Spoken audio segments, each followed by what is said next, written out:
We're live. I Yay! see the air conditioning is gently blowing my hair so that it waves in the wind. Very romantic, yes.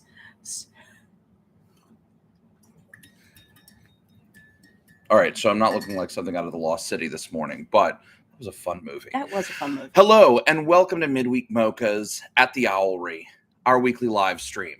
Today, we're going to explore why the current education system only works well for one kind of student. Think of it like characters in a role-playing game. School is designed and built around magic users, and all the other classes, your fighters, your thieves, your clerics, your barbarians, your boybarians, what have you, they just don't fit into that model. So we're going to discuss why the system favors certain traits, how you can adjust your homeschool experience to better fit your your child's strengths and talents. Yes. And I'm going to get myself some more coffee. Welcome to Midweek Mochas. Laura, take it away. Thank you. Yes, definitely need the coffee. It's why we named the show Midweek Mochas. We assume everyone needs to grab their cup of warm beverage and do a little midweek check-in. So, the metaphor. When we say school is designed for magic users, what on earth are we talking about? So, first of all, obviously, we're fond of playing games with funny dice, and have been for ages and ages. So, it was a natural place. At one point, we were sitting at a coffee shop and discussing sort of where there were hiccups in the system, where just some students did really well and some didn't. Did you want to put your monitor headphones on and make sure we've got audio this time? That's a great idea. Because, that was a problem previously. That was a problem last time we did this. So we had a great recording, just no audio. Yeah, and I can assure you we've got audio at the moment. So, all right, yay, we have audio. Yes. So if you are playing a role-playing game, you've got several different character classes. The classic one, which is where our minds sort of went, was a game like Dungeons and Dragons. Although we also grew up with computer RPGs like Final Fantasy that in the initial versions of the game stuck with those same character classes as well. Yeah. It became more character driven in later versions, but especially in the early ones, like the original Final Fantasy, you can choose different kind of characters and they have different strengths and different weaknesses. So your fighters, they're very strong. They do exactly what the name says. They fight with they hit things. They hit things. Your clerics are what are sometimes what you think of as the healer class. Well, that's what they've morphed into in modern computer role-playing games. But, yeah, I mean, they're inspired by a character in the Song of Roland, if I'm not mistaken. Well, it's that fused with some of the character. I think I'm trying to remember the actor in a bunch of the Hammer horror films where they're fighting Dracula, and so he's the expert in how to fight vampires, like a Von Helsing type character. Yeah.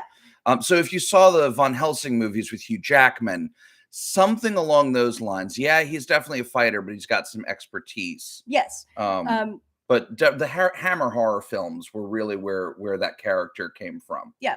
You have a class that is a magic user, and that's the one who uses magic. They tend to be physically weak, especially early on, and become really, really, really powerful as time goes on through study of really arcane information. They master bodies of knowledge, and it gives them power over reality. Stop me when this starts sounding familiar.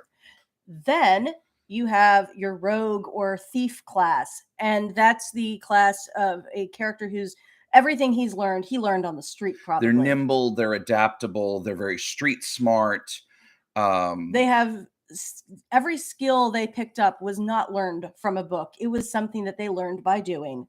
And generally they are very clever and very they're good at getting in and out of places. Yes. So the reason for the game that you have all of these different character classes is that when you want to do something, you need to have characters who have different strengths and weaknesses. If you're trying to fight straightforward monsters, you want a fighter. You're not going to get away very well with, a party that doesn't have fighters if you're fighting big physical things. But if your problem is something magical, you want a magic user. If you're fighting the undead, you definitely want your cleric on hand. And if you're having to go through an ancient temple that's filled with traps, you want to have your thief class. Life is actually not unlike this in that not every problem can be solved with the same kind of person. And the same skill set. I mean, think about, sports teams. Yeah. You have a bunch of different positions, and you tend to recruit different physical types and train different physical attributes in order to play. So a defensive lineman generally has a different physical profile and training than a running back in American style football. In baseball, the people that you recruit to be your pitchers your pitcher is usually different from your catcher, from your baseman, from your outfielders. And you may have guys on the team who can't field worth anything, but they can slug the ball nearly to the stands, if not out of the park. Exactly. And so when you're recruiting, we will not go down a rabbit trail about the designated hitter rule. Yeah. I promise. Yes. So when actually there is a place for the designated hitter. Oh no, we're not. No. I knew. I was talking to a guy over a couple of weeks back. He worked for a company that kept 3 scientists on hand who they paid to do nothing most of the time, because when they needed that expertise, it was the exact person they needed, and they didn't want to have to go hiring them away from some other company. Well, that makes sense too, because I've worked in companies that did the same. They didn't have a use for some of the developers they hired. They just didn't want their competition to have a chance at getting them. Yeah. And so there are sometimes skill sets that are so rare that you don't need them most of the time, but they're very, very useful when you need them. Right. So, but in general, well, I mean, that to some degree, that's having specialists on the team. So, and as I was thinking through this, you realize that within your game world, your magic user is going to go off to an ivory tower and spend years studying books to learn his skills. Your fighter probably apprenticed under someone and learned what he learned, for the most part, serving under someone who did the same thing. Regardless of how they get there in game, each of the characters has certain strengths. Each of the character classes has certain strengths and certain weaknesses. There are things they can do well and things they do poorly. And that's part of the structure of the game. So part of the key to succeeding when you're playing a role-playing game is making sure that the group of players have characters that represent enough different skills that they can have a good chance of overcoming the assorted obstacles. So the problem comes in, and this is where I was thinking about it, is that in life, you have the same thing. You have people who are incredibly book smart, and that's exactly what they should be doing. Because what they're very good at is dealing with abstractions. Yes. They're good with dealing with theory. They're frequently also good at taking that theory and teaching others. Well, I don't know about that. Sometimes, mostly no. But you've got a group of people for whom school, as it currently exists, is perfectly designed for them. Yes. And they succeed very well. And then you've got this whole group of other people for whom they determine very early on in their school career that they're just not good at school. And the problem is not that. The problem is that school isn't good for them. Yes. It's been designed for a certain type of person with a certain set of interests. Let's call them a magic user. And anyone who doesn't fit that template doesn't really have a place within the existing institutional school structure. Part of that's because back in the 60s or 70s, there were some studies done that suggested that there was this huge gap in expected lifetime earnings between people with high school diplomas and people with college degrees. And while that may have been accidentally true back in the 70s, when those people would have come through school, that would have been towards the end of World War II and up to the beginning of the 1950s. So you're talking about, you need to compare to what schooling was like back in the late 40s, early 50s, following the war. By the 70s, that gap had already started narrowing. But the designers of our educational system in this country decided that in order to improve income inequalities and change the way the social fabric was woven, we would push everybody into college track programs and try and narrow that gap. And so schools started doing away with what had been vocational technical programs. A lot of them ditched classes like shop or home economics, and every school decided to turn itself into some kind of college preparatory program. College was sold as the one best way for everyone to become a competent, upwardly mobile, upper middle class wage earner. So we get to where we are today, where even lots of those white collar jobs are now being outsourced. You have tens of thousands of people every year going to colleges with no reason why they're going, and they're grossly underprepared. You have colleges who can't actually get people graduated in 4 years. It's now, I think, an average of 6 years to get through. Some people take 8. Now, we had a classmate who took 10 years, but he would take a semester or a year of classes and then go work for 2 or 3 years. And then he'd come back and take another semester, a year of classes. And over the course of that decade, he worked his way through college without any debt. And he did a bunch of different jobs along the way. And so it's, but the cursus honorum, as it's been laid out, assumes that everyone is like the people designing these programs, which are the people who, for the most part, did education majors, went into school, got master's degrees in education, and then became administrators. It's the way I would think of it is almost They're like not true academics. They're not even really true magic users from a game standpoint. But the way I would think of it is if you had a Hermione Granger type, sorry, switching which realm of magic we're in for just a moment, who at Hogwarts decided it was terribly unfair that the Muggles couldn't get the same education and they ought to be at Hogwarts too. And what you'll discover is that training for something you are unsuited for just makes you a bad magic user. I know there's a anecdote related by thousands of motivational speakers about if you take a fork and use a fork as a hammer, you might be able to get the nail into the wood, but you're going to end up with a very deformed fork. The problem isn't with the fork. The problem is with you misusing the fork from its appropriate purpose. Use a fork for eating, not a fork as a ersatz hammer. Exactly. So the question is, why was school designed for magic users in the first place, and how did we get there? And that's what I was looking at, is that the college university system that we have. The university system emerges. It's a medieval institution that was designed to train clergy. And clergy gradually expanded into disciplines we would consider like law and medicine. Eventually, with the advent of the modern era, you start to get some diversification into what are now called the hard sciences. But the university, as it exists, is basically designed for 2 classes of people. The magic users who will spend all of their time, their entire life in the ivory tower. Yes, and the academics. And it is also designed for training the professions. Those who I would think are sort of like your clerics. They also highly benefit from that college education. Yes. And thus a college preparatory track is appropriate, but they're ultimately going to end up in fields that also require an apprenticeship as well. So engineering, law, medicine,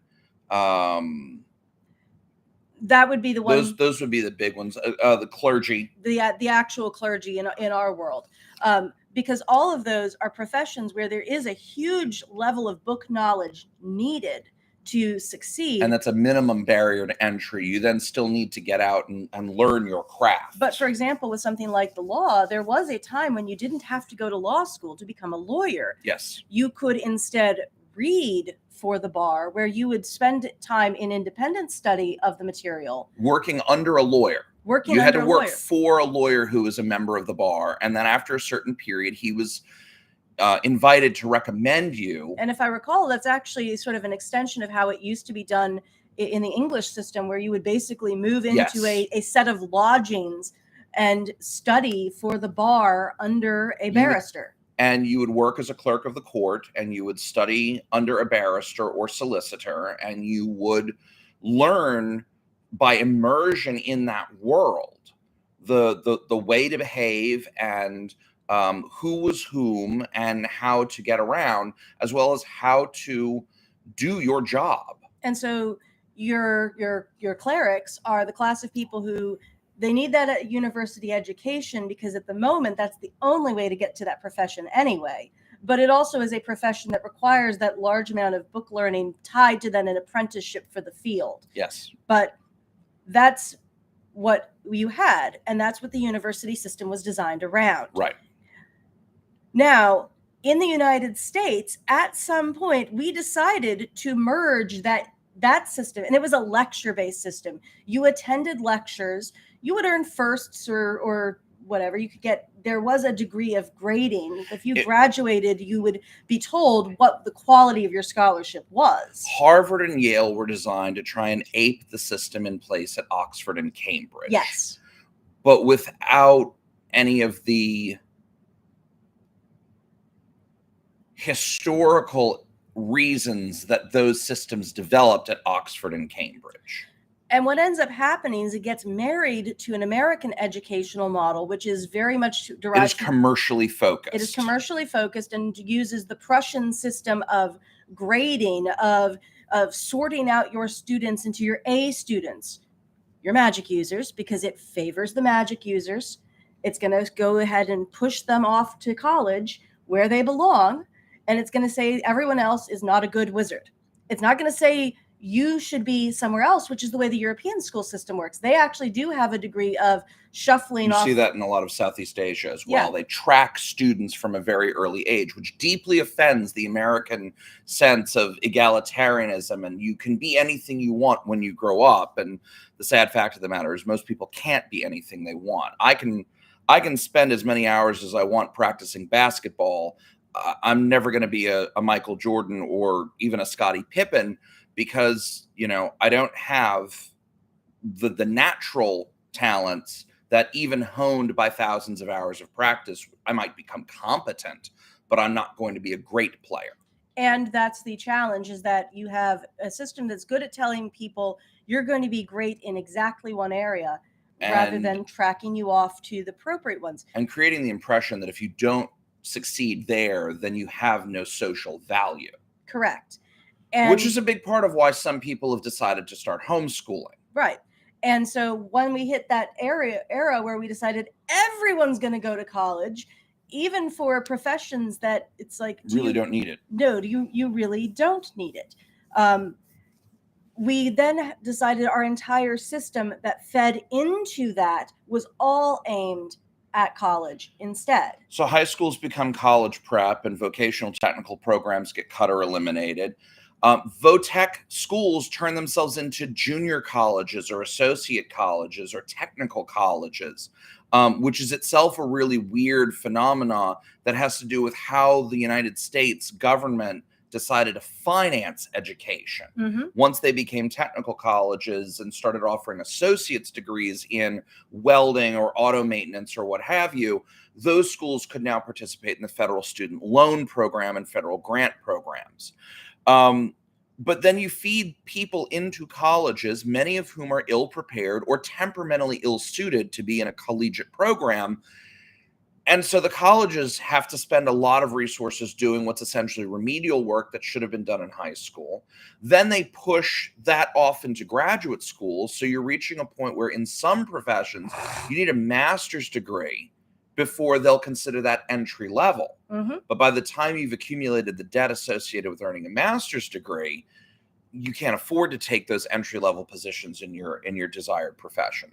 And so you have this whole Rube Goldberg contraption of an education system, because you have the liberal arts tradition that comes from the medieval universities bolted on to this commercial preparation that college school in general, whether it's elementary, high school, college, graduate school, is all about professional preparation. You go to college, you study business, you learn accounting so that you have enough credit hours to sit for the CPA, to become a tax attorney, working in a big 5. Well, I think they're only down to 4 now. There were, what, 8 when we were kids? Yeah. The accounting firm, you do a few years of that, it's miserable, and then you go hang your shingle out, or you go become a corporate controller or something like that.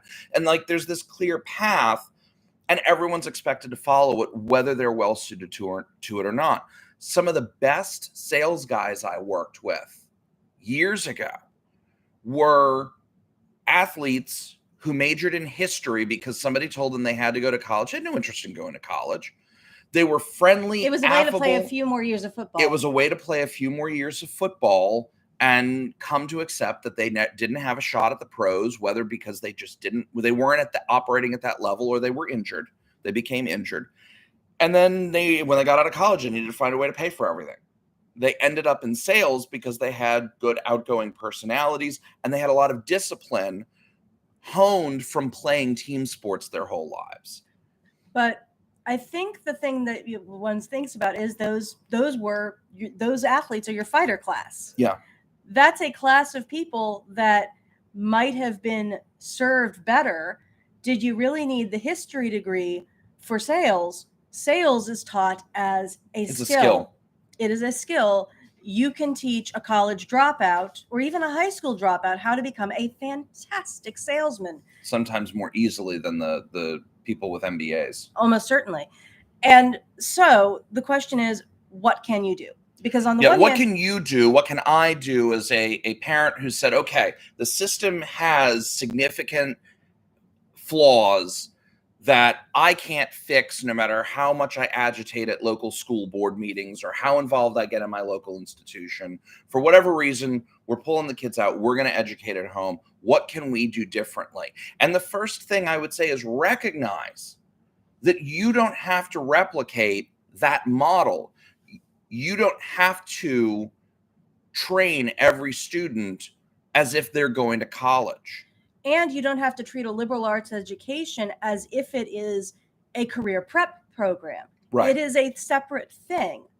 And thus you can start saying, okay, we've got 2 different goals we have here. We can look at the liberal arts, and if you think that the liberal arts are important, as we happen to think they are, they can be taught to everyone, but not everyone can be taught them the same way. We may need to do a whole show on the liberal arts. That's a big topic. We are definitely going to have to do a show on the liberal arts. But not everyone can be taught them the same way. That is to say, the college prep way. Yes. It's really important to know the language arts aspects, grammar, logic, and rhetoric. You also need to know the quadrivium aspects, though. But the quadrivium as well, which is arithmetic, geometry, astronomy, and music. But what the medievals and even the late Romans meant by those terms are somewhat different from which is why I said that's really its own topic. It's its own topic. Think of those ones I just mentioned. That actually covers what we now call STEM. It's the aspects of maths, that's a crushed googly eye. Yes. I was wondering what that was. Yeah. With googly eyes everywhere in this house. Yeah, the liberal arts cover both the languages and the maths and sciences. Yes. But they're approached in a particular way.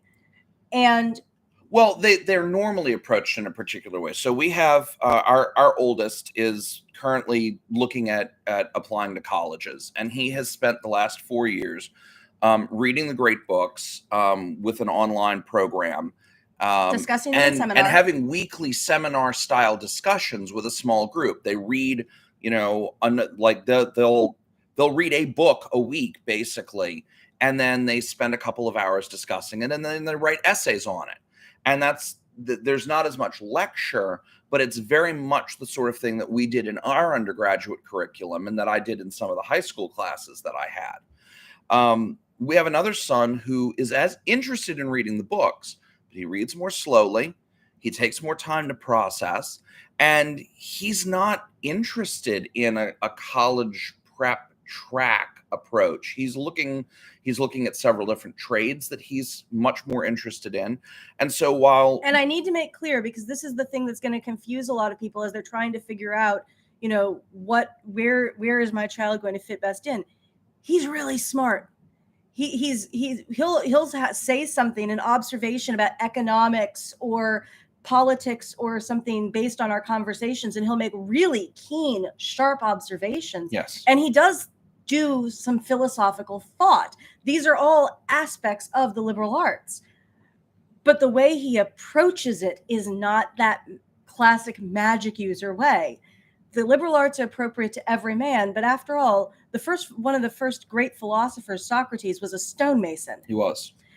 And Paul of Tarsus was a tent maker. Yes, we're talking people. He sewed tanned animal skins together. They were manual laborers. And that gives you a lot of time to think about things.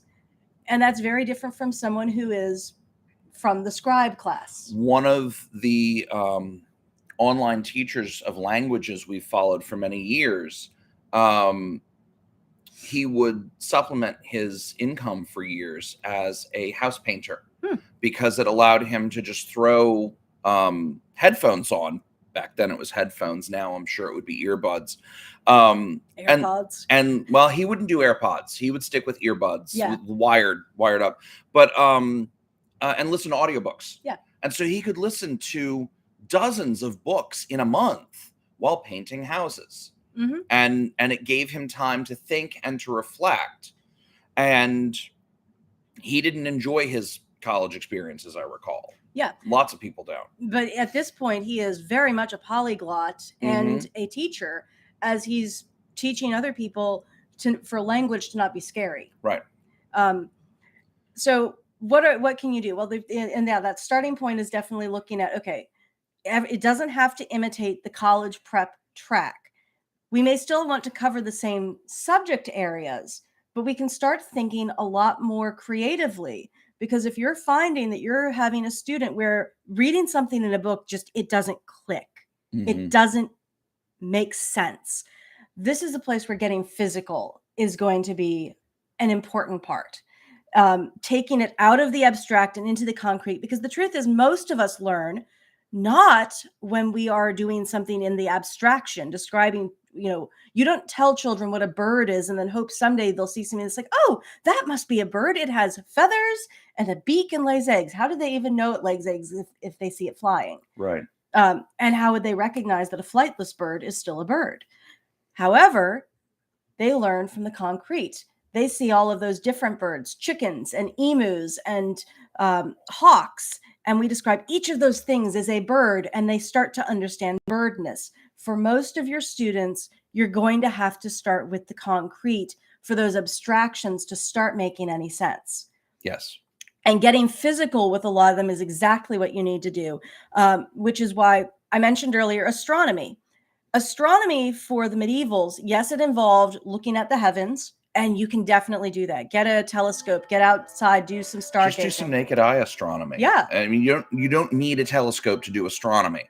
I think I've looked through a telescope twice in my life. I've been stargazing since I was in middle school, and I had a class in naked eye astronomy because I went to a weird middle school, and that's a story for another day. But they had us build sextants and astrolabes, just like the medievals did. And building a sextant or an astrolabe is the sort of thing that gets you physically involved. The sextant was a square of cardboard, a plastic drinking straw, because those weren't evil at the time, a bit of twine, and a lead weight. Yeah, we had actual lead weights. We just got some lead fishing weights to put the plumb on the line. And then you put the regula, the markings for the degrees on the square, and you line it all up. You attach the straw with a little bit of tape, and we had to go out every night and do observations and figure out, the moon was at what angle at what time, and I think it was winter, so we looked mainly for like the belt of Orion.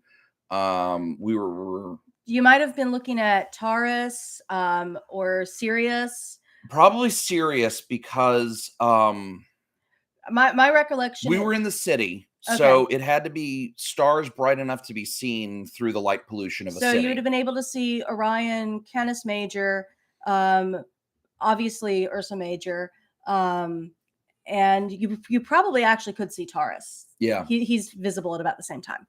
But anyway, we had a journal. We just made our notations in the journal. And as the course progressed, we were able to start looking at various aspects of how the solar system is set up to work. And we had observations and experiences to tie those two. Now, did all my classmates in 6th grade do their work? No. I happened to do that particular set of tasks very assiduously because I was already up at bizarre hours of the night, and I really enjoyed looking at the night sky, even when it was bitter, bitter cold outside. But the interesting thing is that astronomy meant a lot more than just stargazing, because the whole point of astronomy was studying objects in motion. I mean, that's what you're doing when you're tracking them. But you start doing a whole lot of mathematical calculations. That's the realm that we now call physics. Yes. And so it can include a whole bunch of other aspects of the realm of what we call physics now. Things like doing wiring, something that we did not understand the electrics portion of the physics class until both of us were in college rewiring a theater, and a professional electrician. Yeah, I had a walked us professional through. electrician walk me through the basics of electromagnetic theory with the practical application that if I didn't actually understand what he was explaining, I was likely to kill him, me, or both. And so Definitely gives some focus. focus is important. Yes. It's part of what makes knowledge sticky. Yes. But another one that I was thinking about is ballistics. Yes. Because There's a book called Backyard Ballistics. I believe it has 2 sequels, and it's how to explain and demonstrate basic principles of classic Newtonian physics in your backyard by building siege machinery with your kids. And it reminds me of a story that the U.S. Naval Academy in Annapolis is across the street, basically, from St. John's College in Annapolis. And you couldn't think of 2 more different institutions. St. John's is a very, very classic, great books focused liberal arts school. And the U.S. Naval Academy is the United States Naval Academy. And the focus is definitely on the math, sciences, and engineering, and on the military structure and the forming of officers. We should put that book about the formation of the Naval Academy that I read years ago, the one we got when your brother graduated. Yes. We should refer, that was a great book on the origins of the U.S. Naval Academy. I'll see if I can. But anyway, every year at one point, and I don't know if they still do this, but back when I was looking at both schools in the 90s, they had a long-running tradition of the Johnnies would build siege machinery as part of their program, and then they would wheel them up the street and lay siege to part of the Naval Academy wall, and the mids would repel the invasion. And a good time was had by all. It was all in the spirit of academic learning and fun and hijinks. But even there, so here you have college programs where that sort of thing is happening. It's wholly appropriate to be doing in your own homeschooling adventure, your own time with your children. Build siege machinery. Take down the neighbor's fence. No, don't take down the neighbor's fence. I recommend parks. Nice, big, open yes, parks. Wheel your home-built trebuchet into the local park. I assure you, it's only flinging water balloons. But it's capable of flinging more is the key. Yes. It's very YouTube ready. So another one that I was thinking about, since I mentioned geometry, well, we tend to think of geometry as that class with proofs that never quite made sense. But the fact is the proofs were after years of having done these measurements and the usage of these things. And so now you're going through and doing the logical explanation of why all of this works. Yes. And a great way to start digging into all of those aspects of measurement is by doing something like carpentry. And there is a fantastic series of books by Lost Art Press that are all aimed at traditional woodworking. We're talking hand tools, not powered at all. But not only that, it goes into the design of how they work. There's one for an adult audience called By Hand and Eye, and it's going at the very traditional, how do you build a stool? A stool built to a particular person, and all of the measurements are based around very apprehensible physical parts, but there's a huge amount of geometry involved. And there's one for children that makes that even more explicit called By Hound and Eye. The biggest difference between furniture made before the Industrial Revolution and mass manufacture and today is that measurements were not absolute, they were relative. And so they were based on either the body part of the end user or the body part of the craftsman in relation to the end user. And so you couldn't mass manufacture. The shift to absolute measurements, that this length needs to be 12 inches, this one needs to be 18, fitting pieces together that way. Those are aspects of mass manufacture that this book explores. What did craftsmen do for millennia before we ended up with the way things are done today? And it is a way to, in a very apprehensible way. But it's a practical book. It's trying to explain to you how to replicate these techniques and how to use these tools in order to do this kind of work yourself. And so in the going about and following, okay, let's build a stool using this. Right. You're going to dig into a huge amount. I mean, I actually did some geometry the other day. My daughter decided she wanted to make a mushroom hat. It's all the rage right now, apparently. I don't know, but I thought it was charming. And she came up with the design. And at one point she needed a circle of fabric. And so I said, build a compass. And she looks at me with a, how on earth do I do that? So we got a length of twine. We got a push pin. We tied the twine to the push pin at one end and the pen at the other, found our center, figured out what our radius was, and drew ourselves a circle. That is geometry. And that kind of work, whether you're working with fabric, with wood, with leather, that kind of metal, all of those different materials, and working with them, you're going to have a lot of physical interaction with geometry in a way that by the time you actually get to the book proofs, there's going to be an element of understanding of taking something you already know concretely and now having the abstract, why does this work? Right. That wouldn't make sense otherwise. In fact, one of the best geometry preparation programs I've ever seen is basically a drafting course. Yes. And it goes through. That's the Right Start Geometry Intensive. Yes. Yeah. We need to get the kids working on that again. Yes, we do.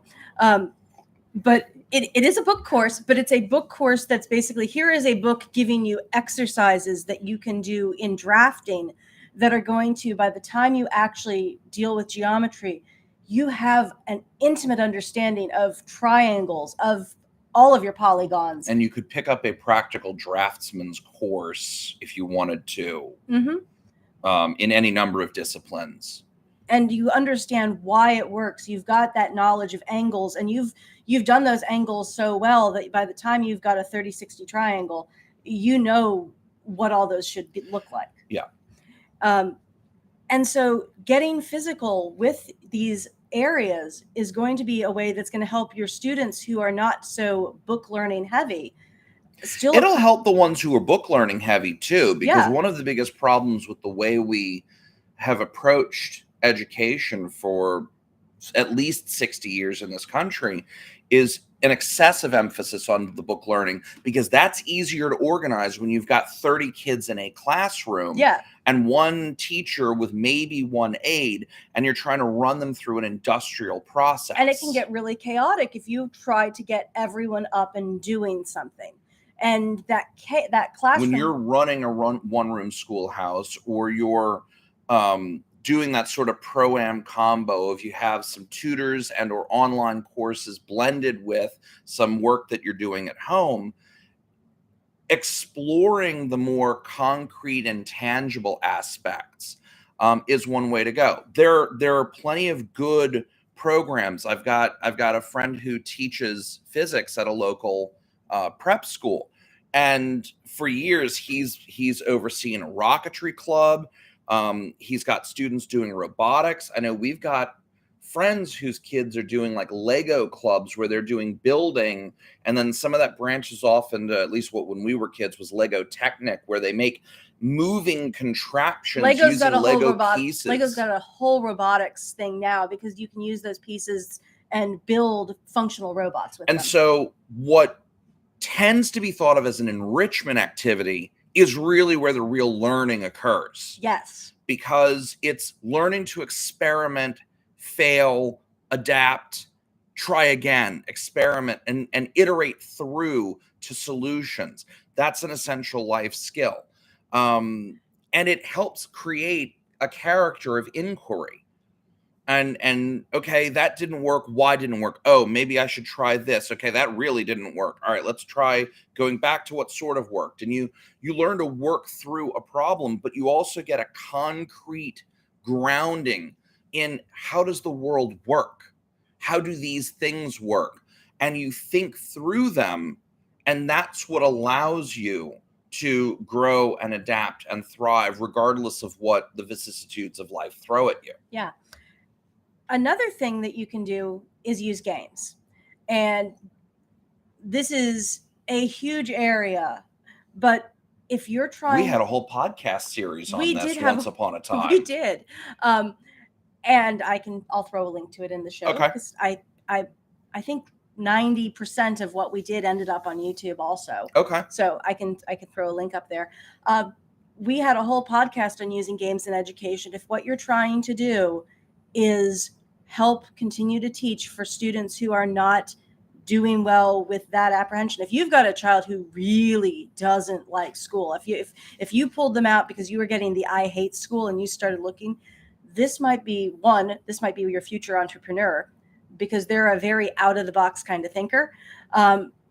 Games and a detox from traditional school over the summer and just playing games might be the place to go because you would not believe how much can be taught in a kind of stealthy manner through game playing.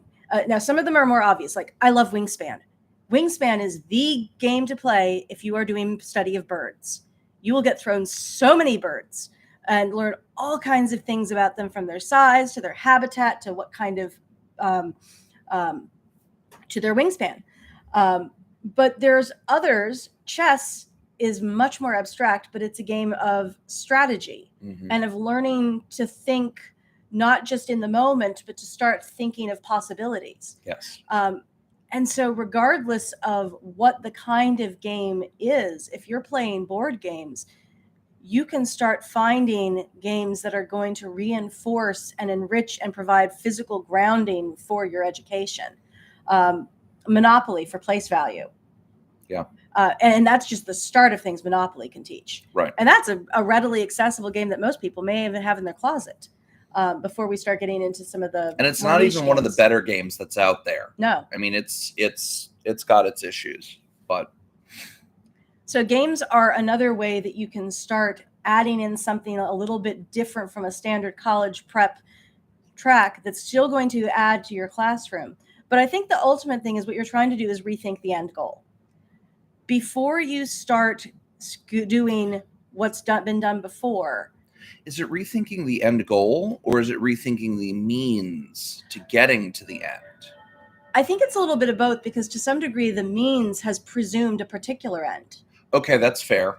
And so if you start looking and realizing this one's got an ambition to be a doctor. So we've got a college prep, but let's also look at maybe doing volunteer work with medicine to start getting a confirmation that's actually the field they want to work in.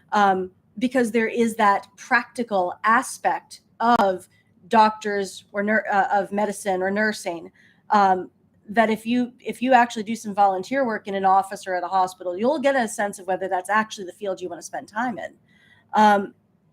But you can also realize that if you've got a student who's already got ambitions to be a mechanic, they love puttering around with engines, start looking at the education to say, I still want to make sure that they have covered all of these areas because they're appropriate to being a human.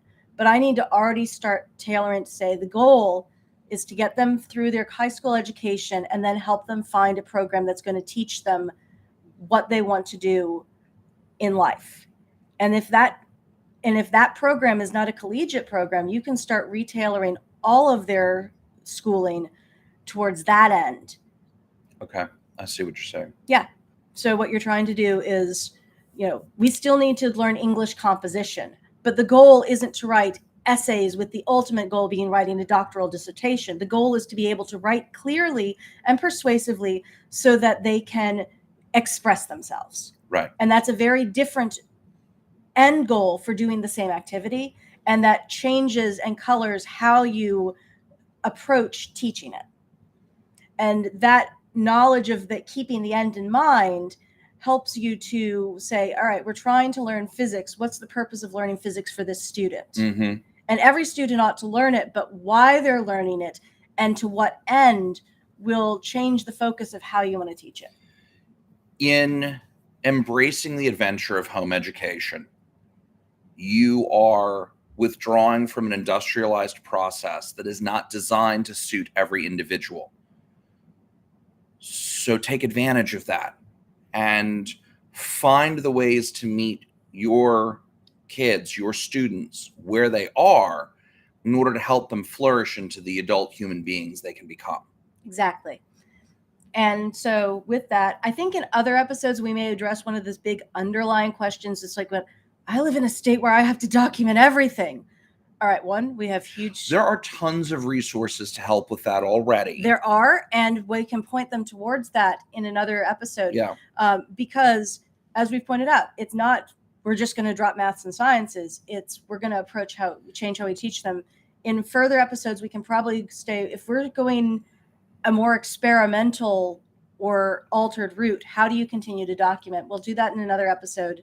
So that we're also available for consultation. You can reach out and contact us through the links in the show notes, and set up a time. We can set up some time to talk. Exactly, because the next part with application is, because all of this is very individualized. It's figuring out how do you make it work for your situation, for the state you're in, for the place you're trying to get your child, for the reality of the resources you have. Exactly. So with that, as we mentioned, we've got all of our ways you can contact us in the show notes. We've got our website, our email, all of the various social media that we are on. And with that, I think that is it for this week. All right. Thank you for your time. Hope to see you again next week. And if you found anything informative or offensive, please reach out and contact us. We'll talk to you soon. Ciao, ciao. Bye.